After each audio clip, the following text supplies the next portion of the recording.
सब का सम आता है n into a plus b by two, यही ना बोले थे, देखो आ गया। ठीक, तो इसका यूज हम लोग डायरेक्ट कहीं पे भी ऑब्जेक्टिव क्वेश्चन में या किसी भी टाइप के क्वेश्चन में हम लोग कर सकते हैं। तो ये रहा इस पे कुछ क्वेश्चन है। पहला बोल रहा है insert 4 arithmetic means between 4 and 19। 4 arithmetic mean insert करना है 4 एंड 19 के बीच में। तो सबसे पहले यहां पे आप निकालोगे डी का वैल्यू होता है b minus A by N plus 1।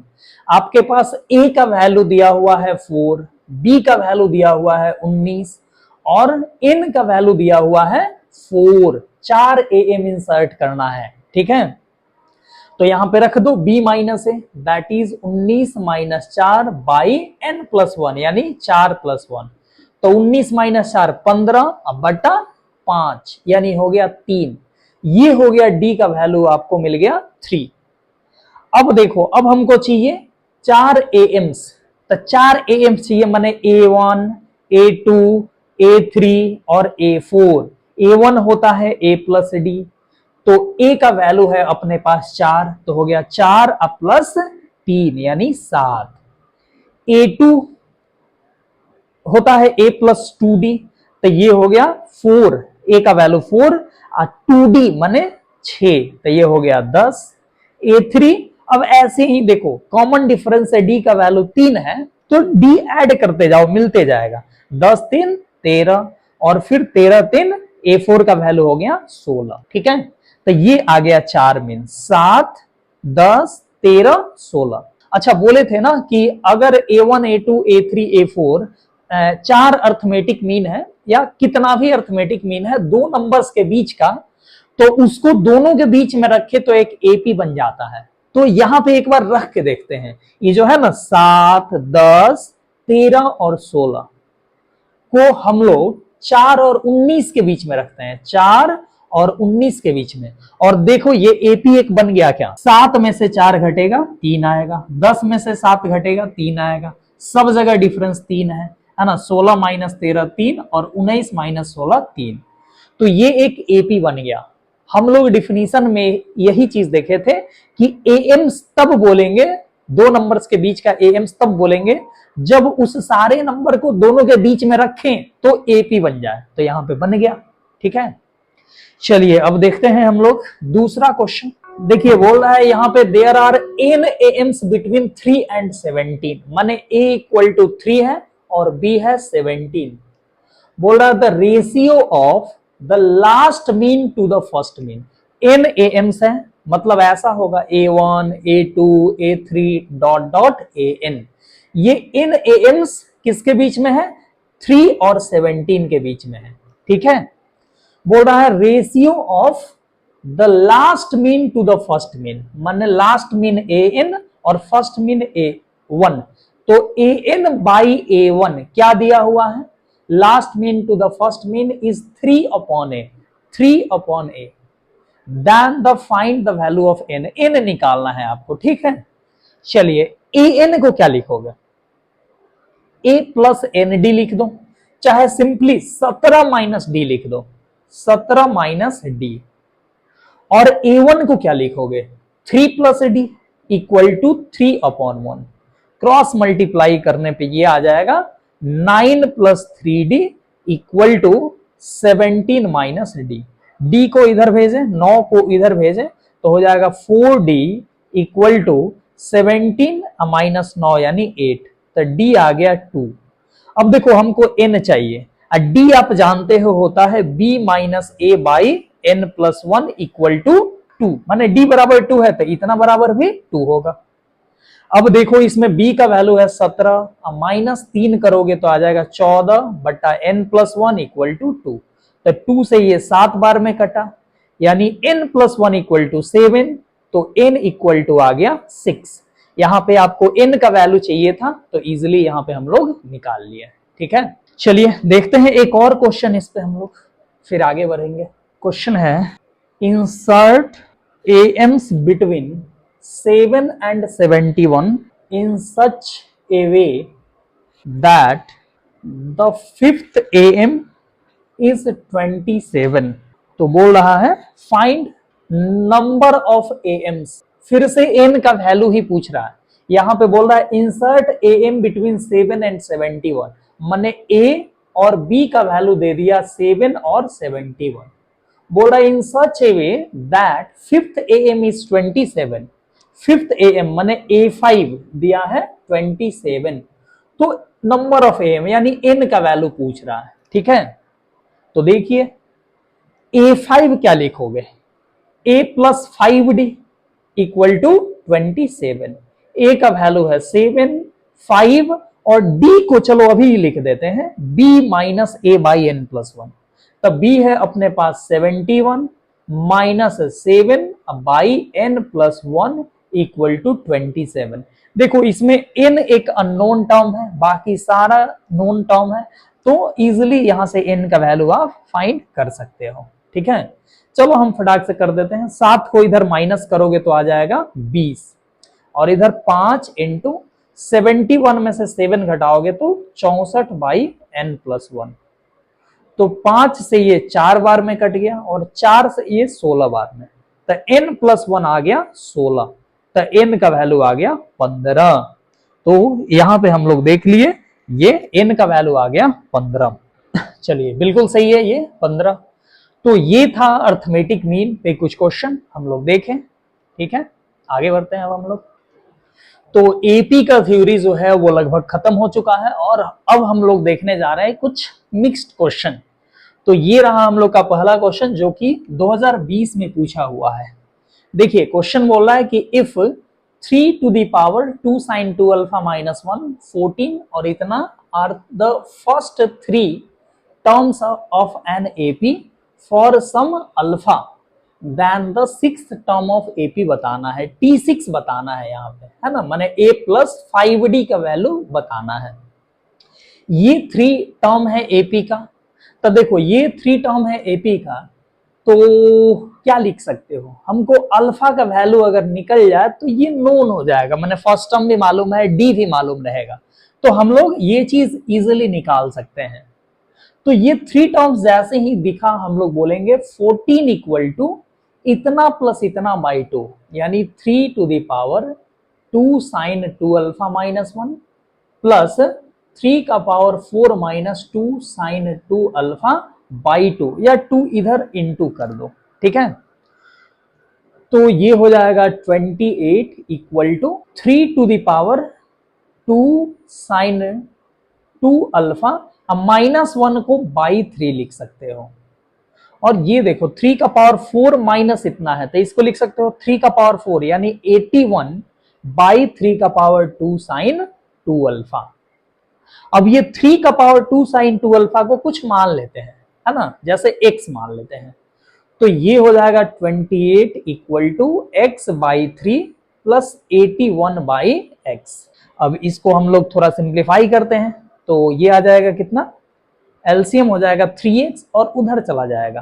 ठीक है, तो हो जाएगा 28 गुने 3x, या हम लोग 28 को 3 से गुना करेंगे तो 90 में से 6 घटा 84x equal to X square plus 81 into 3 यानी 243। अब देखो, अब सबको एक साइड लाते हैं जिससे x का वैल्यू आ जाएगा, तो ये हो गया X square minus 84x plus 243 equal to 0।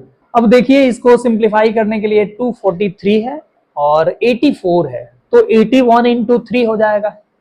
पूरा एकदम करोगे तो सिंपली हम लोग लिख देते हैं x minus 81 into x minus 3 बराबर 0, यानी x का वैल्यू आ गया 81 और x का वैल्यू आ गया 3। अब x हम यहां पे माने हैं किसको, x देखो इसको माने हैं, ये पूरा गोला को, मतलब 3 का पावर 2 साइन 2 अल्फा को माने हैं x, तो x के जगह पे ये लिख दिए, और 81 को 3 का पावर 4 लिख सकते हो, तो देखो 2 साइन 2 अल्फा इक्वल टू आ गया 4, और 2 से ये 2 टाइम्स कट जाएगा, तो आ गया साइन 2 अल्फा बराबर 2, जो कि पॉसिबल नहीं है। ठीक है, तो ये गया, फिर x का वैल्यू फिर से ये रखे यहां पे 3 का पावर 2 साइन 2 अल्फा, बराबर 3, तो 3 को 3 का पावर 1 लिख सकते हो। तो 2 साइन 2 अल्फा इक्वल टू 1, यानी साइन 2 अल्फा इक्वल टू 1/2। ये आ गया साइन 2 अल्फा का वैल्यू 1/2। अब देखो जैसे ही साइन 2 अल्फा का वैल्यू 1/2 रखोगे या सिंपली 2 साइन 2 अल्फा का वैल्यू 1/2 रखोगे, सॉरी 2 साइन 2 अल्फा का वैल्यू 1 रखोगे, तो ये आ जाएगा 3 का पावर 0, है ना। मतलब ये तीनों जो टर्म होगा वो आ जाएगा हम लोग को, देखिए यहां पे जगह बनाते हैं, हो जाना चाहिए 3 का पावर 0 यानी कि 1, ये 14, और यहां पे 2 साइन 2 अल्फा को 1 रखोगे तो 3 का पावर 3 यानी 27 आ जाएगा। ये 3 नंबर आ गया हमको, यानी ए का वैल्यू आ गया 1 और डी का वैल्यू आ गया 13। 14 माइनस 1 करोगे तो 13। तो ए और डी आ गया, हमको चाहिए था T6 यानी a प्लस 5d। तो a प्लस 5d का वैल्यू आ गया 1 प्लस 5 इंटू 13 यानी 13 पचे 65 और 1 66। तो 66 इसका आंसर हो गया। ठीक है, तो इसको नोट कर लीजिए। चलिए, तो नेक्स्ट क्वेश्चन रहा ये, जो कि जेईई एडवांस 2017 में पूछा हुआ है। क्वेश्चन बोल रहा है कि the sides of a right angle triangle are in AP. एक राइट एंगल ट्रायंगल का जो साइड्स है वो एपी में है। तो 3 साइड होता है, तो तीन साइड को एपी में लेना है, तो हम लोग क्या लेंगे, मान लेते हैं let 3 sides are a minus D, a और a plus D. If the triangle has area 24, then what is the length of smallest side. सबसे छोटा साइड का लेंथ बताना है। ठीक है, हम सबसे छोटा इसको मान लेते हैं, उससे बड़ा इसको और सबसे बड़ा इसको मान लेते हैं। ठीक है, तो देखिए ये साइड है राइट एंगल ट्रायंगल का, तो पाइथागोरस थ्योरम इजीली यहां पे अप्लाई हो सकता है, यानी कि ये हाइपोटेनस होगा, तो ये दोनों के स्क्वायर का सम इसके स्क्वायर के बराबर होगा, यानी हो जाएगा इसका square A square plus D square minus 2ad plus A square बराबर होगा इसके स्क्वायर के बराबर, यानी A square plus D square plus 2ad। देख लो ए स्क्वायर से ए स्क्वायर कट जाएगा, डी स्क्वायर भी कट जाएगा, और हम लोग को आ जाएगा ए स्क्वायर, 2ad को इधर भेज दे तो हो जाएगा 4ad।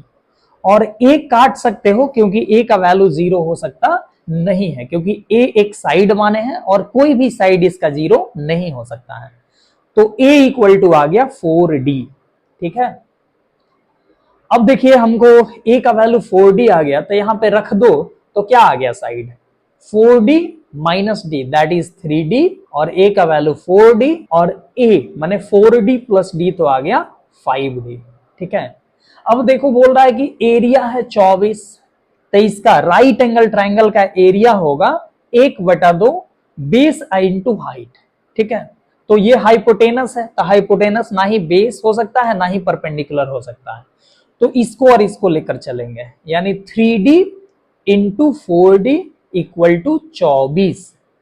तो ये 4 × 12 से ये 2 बार में कट गया, यानी डी स्क्वायर बराबर आ गया 2 दूनी 4, तो डी का वैल्यू आ गया 2। ठीक है, डी का वैल्यू प्लस माइनस 2 होगा, लेकिन -2 नहीं रखेंगे क्योंकि ये हम माइनस रख देंगे तो साइड लेंथ माने हैं 3d 4d 5d को, तो वो निगेटिव आ जाएगा, तो इसलिए डी का वैल्यू सिर्फ आया 2। तो इस तरीके से स्मॉलेस्ट साइड जो होगा वो हो जाएगा 3 × 2 यानी कि 6। तो ये आ गया हम लोग का 6 आंसर। तो इसको नोट डाउन कर लीजिए, आई होप ये आपको अच्छे से क्लियर हो गया होगा।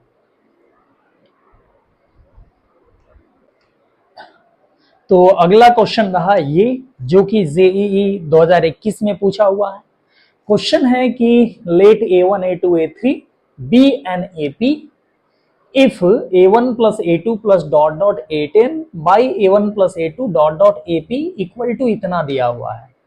p 10 के बराबर नहीं है, क्योंकि 10 के बराबर लिख दें तो कट के ये कुछ बचेगा नहीं, 1 बराबर 1 आ जाएगा। ठीक है, तो a11 by a10 चाहिए, है ना। a11 होता है a plus 10d और by a plus 9d, इसका वैल्यू हमको चाहिए।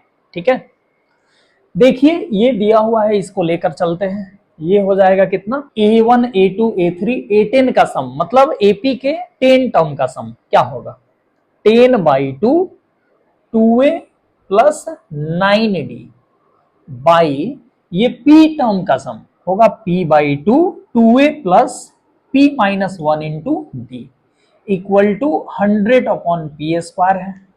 2 से 2 कट गया, 10 से 1 0 कट गया, P से 1 P कट गया, क्या बचा अपने पास, इधर आ गया हम लोग को 2AP plus 9DP equal to ये हो जाएगा 20A अब प्लस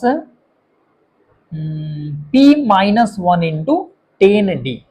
ठीक है, हमको ये चाहिए,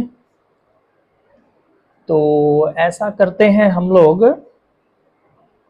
A और A को एक साथ करते हैं, तो A अगर कॉमन ले तो बच जाएगा 2P माइनस 20 इक्वल टू, इधर D को एक साथ करें तो D कॉमन कर लें तो बचेगा 10P माइनस 10 और इधर D कॉमन कर लिए तो माइनस 9P।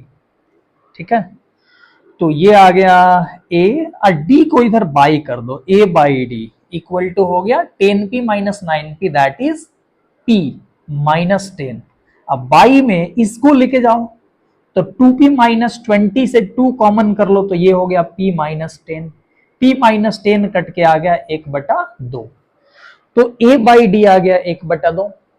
तो देखो ध्यान से हम लोग ऊपर नीचे D डिवाइड कर देते हैं, यहां D डिवाइड करेंगे तो A/D प्लस 10 आ जाएगा और यहां नीचे में D डिवाइड करेंगे तो A/D प्लस 9 आ जाएगा। अब हमको इसका वैल्यू चाहिए, अपने पास A/D का वैल्यू है हाफ, तो A/D हाफ रख दो, तो half plus 10 by half plus 9, तो ये हो गया 21/2 और 9 दूना 18 19/2, 2 से 2 कट गया, आंसर आ गया 21/19। ये हो गया राइट आंसर। तो ये भी एक काफी अच्छा क्वेश्चन था, इसको हम लोग देखें तो नोट कर लीजिए इसे। हेलो, तो एपी खत्म हो चुका है और अब हम लोग पढ़ने जा रहे हैं जीपी यानी ज्योमेट्रिक प्रोग्रेशन। तो चलिए ज्योमेट्रिक प्रोग्रेशन अब हम लोग देखते हैं इसमें कितना दम है। तो सबसे पहले हम लोग देखते हैं कि ज्योमेट्रिक प्रोग्रेशन क्या होता है। तो देखो एपी में हम लोग देखे थे कि वह सीक्वेंस जिसमें किसी भी टर्म को उसके जस्ट पहले वाले से सब्ट्रैक्ट करें तो जो डिफरेंस आए वो कांस्टेंट आना चाहिए, तो उसको बोले थे एपी। यहां पे ना हम लोग किसी भी टर्म को उसके पहले वाले से डिवाइड करेंगे और अगर वो रेशियो हमेशा सेम आए तो बोलेंगे कि वो जीपी है।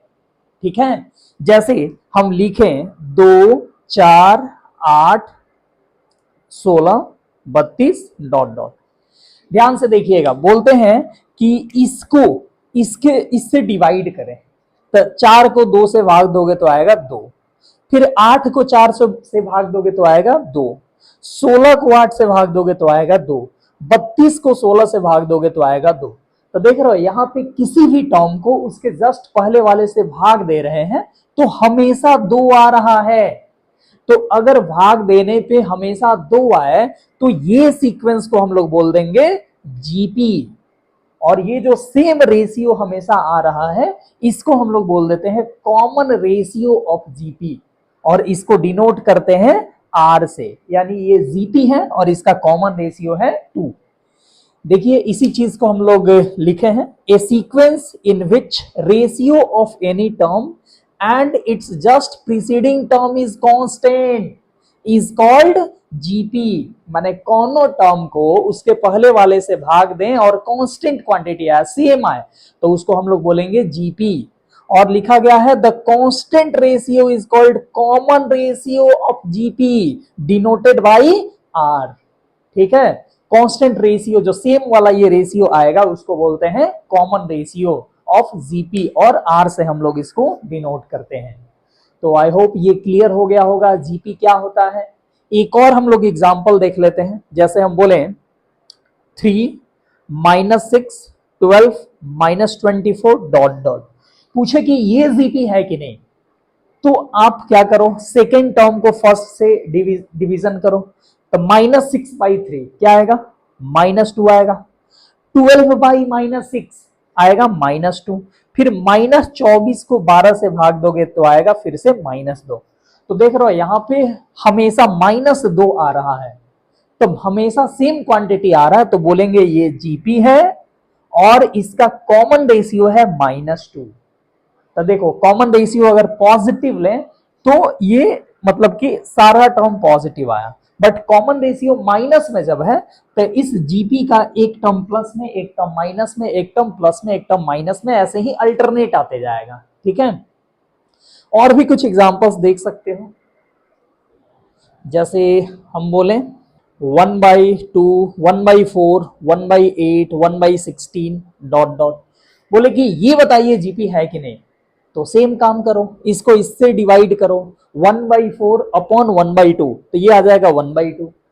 फिर इसको इससे डिवाइड करोगे तो 1/2, फिर इसको भी इससे डिवाइड करोगे तो 1/2। तो यहां पे भी देख रहे हो कि हमेशा रेशियो सेम आ रहा है, तो ये भी एक जीपी कहलाएगा। ठीक है, और इसका कॉमन रेशियो हो जाएगा, आर का वैल्यू हो जाएगा 1/2। ठीक है, और भी देख सकते हो, जैसे हम बोले 5 5 5 5, पूछेगी क्या ये जीपी है क्या, तो फिर से वही काम कर लो, 5 को 5 से डिवाइड कर लो, आ जाएगा 1। फिर इसको इससे डिवाइड करो, आएगा 1। यहां पे भी डिवीजन करने पे 1 आएगा।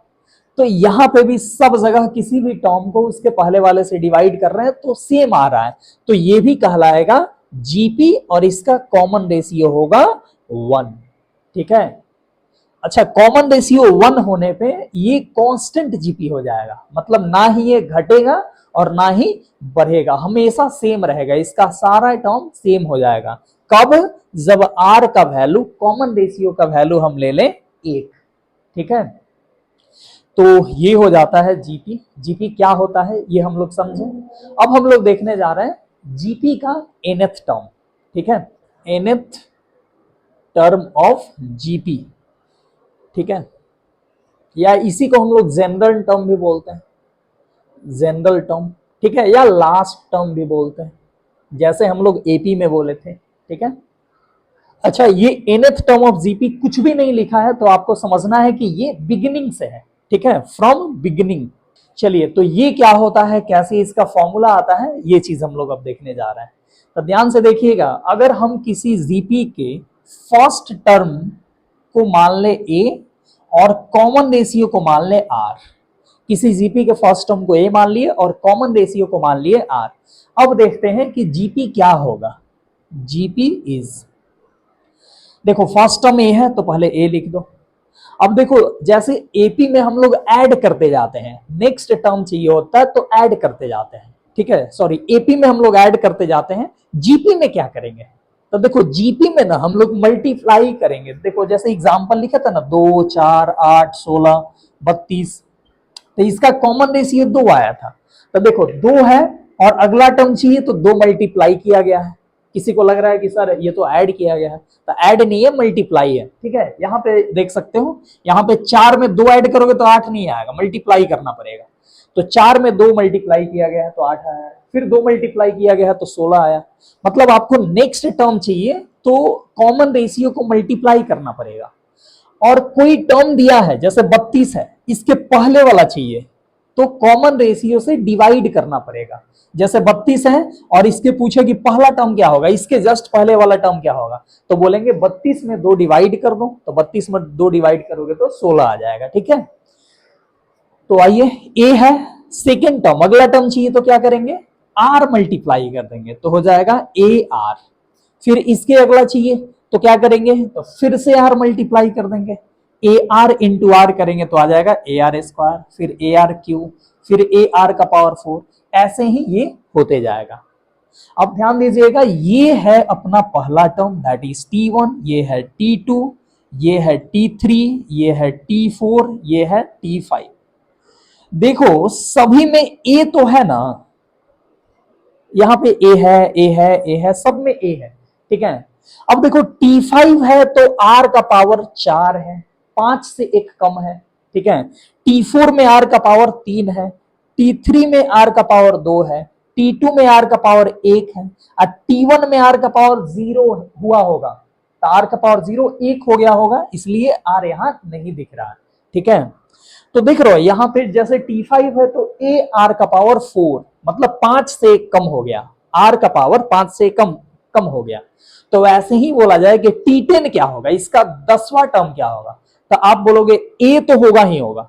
ठीक है, जैसे बोला जाए T10 क्या होगा, तो a तो होगा, r का पावर 10 में से 1 कम हो जाएगा यानी कि 9 हो जाएगा। ठीक है, वैसे ही बोला जाए T100 क्या होगा, तो आप बोलोगे a इंटू आर का पावर 100 में से 1 कम हो जाएगा यानी 99। तो वैसे ही अगर हम बोले कि Tn क्या होगा, तो बोलोगे a तो होगा ही होगा और r के पावर में से ये n में से 1 कम हो जाएगा यानी हो गया a r का पावर n माइनस 1, और यही हो जाता है हमारा Tn का फॉर्मूला। ठीक है, तो Tn क्या होगा, a r का पावर n माइनस 1, ये हो जाता है जीपी का nth टर्म। ये तो आप जानते ही हो, फर्स्ट टर्म होता है। आर के बारे में भी जानते हो, यहां लिखे हैं कॉमन रेशियो होता है, और n है नंबर ऑफ टर्म और Tn है nth टर्म। ठीक है, Tn क्या है अपना nth टर्म, या इसी को हम लोग जनरल टर्म भी बोलते हैं, और अगर नंबर ऑफ टर्म n हो तो इसको लास्ट टर्म भी हम लोग बोलते हैं। ठीक है, तो ये हो गया हमारा Tn का फॉर्मूला। अच्छा, ये Tn फ्रॉम बिगिनिंग हो गया। अब हम लोग इसके बाद देखने जा रहे हैं Tn फ्रॉम इंड क्या होगा, माने nth टर्म ऑफ जीपी लेकिन इंड से। ठीक है, तो यही रहेगा nth टर्म ऑफ जीपी लेकिन फ्रॉम इंड। यहां भी हम लोग फर्स्ट टर्म को मान लेते हैं a, कॉमन रेशियो है r, और यहां हम लोग मानते हैं last term equal to l। Last term को हम लोग कंसीडर कर लिए l। अब जीपी लिखने जा रहे हैं, जीपी क्या होगा, तो जीपी इज पहला टर्म a, फिर दूसरा टर्म चाहिए तो ar स्क्वायर, ऐसे ही होते जाएगा, और सबसे लास्ट में हम लोग को आएगा l, लास्ट टर्म है l। अब कोई बोले कि इसके पहले मतलब लास्ट से एक पहले वाला टर्म क्या होगा, तो क्या करोगे, जीपी में मतलब उसके पहले कोई टर्म गिवन है और उसके पहले वाला टर्म चाहिए, तो हम लोग r डिवाइड कर देते हैं, तो यहां पे भी l में r डिवाइड कर देंगे तो हो जाएगा l बाई r। फिर बोला जाए कि थर्ड लास्ट टर्म क्या होगा, ठीक है, लास्ट से तीसरा क्या होगा, तो l बाई एक बार और r डिवाइड कर देंगे, तो l बाई r करेंगे तो l बाई r स्क्वायर हो जाएगा। फिर इसके पहले वाला पूछा जाए क्या होगा, तो एक बार और r डिवाइड कर देंगे तो हो जाएगा l बाई r का पावर 4, और ऐसे ही ये होते जाएगा। ठीक है, ध्यान से देखना, ये है l अपना लास्ट टर्म, लेकिन इसी को हम लोग T1 फ्रॉम इंड बोल सकते हैं क्या, लास्ट टर्म को इंड से पहला टर्म बोल सकते हैं, है ना, ये देख रहे हो लास्ट से ये पहला नंबर पे आ रहा है, तो इसको हम लोग बोल सकते हैं T1 from end, FE short में लिख देते हैं। ठीक है, ये क्या है, ये है T2 फ्रॉम इंड, ये क्या है, तो ये है T3 फ्रॉम इंड, ये है T4 फ्रॉम इंड। ध्यान से देखना, यहां पे T4 फ्रॉम इंड की बात करें तो l बाई r का पावर 4 है। देखो l बाई ना सब में हो रहा है, l बाई तो सब में यहां पे हो रहा है, r का पावर, एक मिनट, यहां पे r स्क्वायर है, r क्यू होगा, छोटा सा मिस्टेक होगा। T4 फ्रॉम इंड में l बाई r क्यू है, तो l बाई r क्यू है, देख रहे हो, T4 है तो r Q, T3 from end है तो r का पावर 2 है, T2 है तो r का पावर 1 है, और T1 में r का पावर 0 हुआ होगा, इसलिए बाई में 1 है। ठीक है, तो ऐसे ही हम बोले कि T10 फ्रॉम इंड क्या होगा, इंड से 10th क्या होगा, तो l बाई तो होगा ही होगा। ठीक है, और r का पावर हो जाएगा 9, है ना, ये हो जाएगा T10 फ्रॉम इंड। वैसे ही बोले कोई general term Tn from end क्या होगा, है ना, तो क्या बोलोगे, l बाई तो होगा ही होगा, और r का पावर Tn फ्रॉम इंड बोल रहे हैं तो r का पावर हो जाएगा n माइनस 1, तो ये हो गया Tn फ्रॉम इंड। तो देखिए यही हमको मिल गया फॉर्मूला Tn फ्रॉम इंड का। लिख देते हैं फिर से, Tn from end equal to L by R का पावर n माइनस 1, ये हो जाता है। ठीक है, ये हो जाता है Tn from end L by R का पावर n माइनस 1। तो इस फॉर्मूले को याद रखना है, अगर आपसे Tn फ्रॉम इंट या कोई भी टर्म इंट से पूछेगा तो इस फॉर्मूले से हम लोग निकाल देंगे। ठीक है, चलिए तो एक नोट यहां पे हम लोग देखते हैं। अच्छा, ये काम यहां भी कर सकते हो, मतलब कि कोई जीपी है और उसमें बोल रहा है कि मान लो कुछ भी कि टी कुछ भी मान लो बोले कि एंड से 10वां टर्म निकालो, तो उस जीपी को उल्टा कर दो, रिवर्स कर दो, है ना, मतलब लास्ट टर्म को पहले नंबर पे, फिर सेकेंड लास्ट को दूसरे नंबर पे, और उसका nth टर्म माने 10वां टर्म इंड से पूछ रहा, तो रिवर्स करके 10वां टर्म स्टार्टिंग से लिख दो।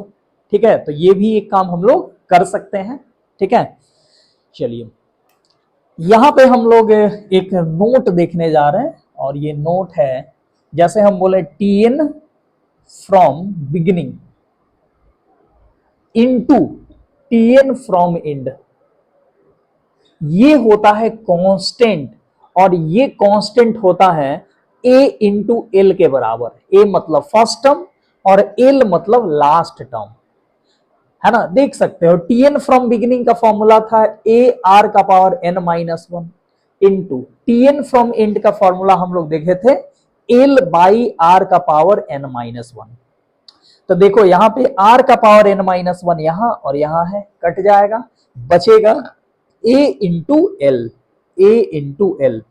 देखो हम लोग यही लिखे हैं ना, a इंटू एल, और ये इंडिपेंडेंट होता है एल n से, मतलब Tn from beginning into Tn from and. ठीक है, मतलब स्टार्टिंग से और एंड से सेम इक्वी डिस्टेंस पे, सेम डिस्टेंस पे हम टर्म का प्रोडक्ट लेते हैं, तो वो हमेशा first term into last term के बराबर होता है ना। जैसे हम बोले कि a1 इंटू an, ये बराबर होगा किसके, तो a2 इंटू an माइनस 1 के, ये बराबर होगा a3 इंटू an माइनस 2 के। मतलब स्टार्टिंग से पहला और इंड से पहला, स्टार्टिंग से दूसरा, इंड से दूसरा, स्टार्टिंग से तीसरा, इंड से तीसरा का प्रोडक्ट जो होगा वो हमेशा सेम होगा। और किसके बराबर होगा, ये सारा हम कितना भी ले लें तो ये किसके बराबर होगा, तो a इंटू एल के बराबर, first term into last term के बराबर ये हो जाएगा। ठीक है, तो ये चीज हम लोग देख लिए, nth term of GP from beginning और फ्रॉम एंड दोनों हम लोग देख लिए। और अब हम लोग देखने जा रहे हैं इस पे कुछ क्वेश्चन।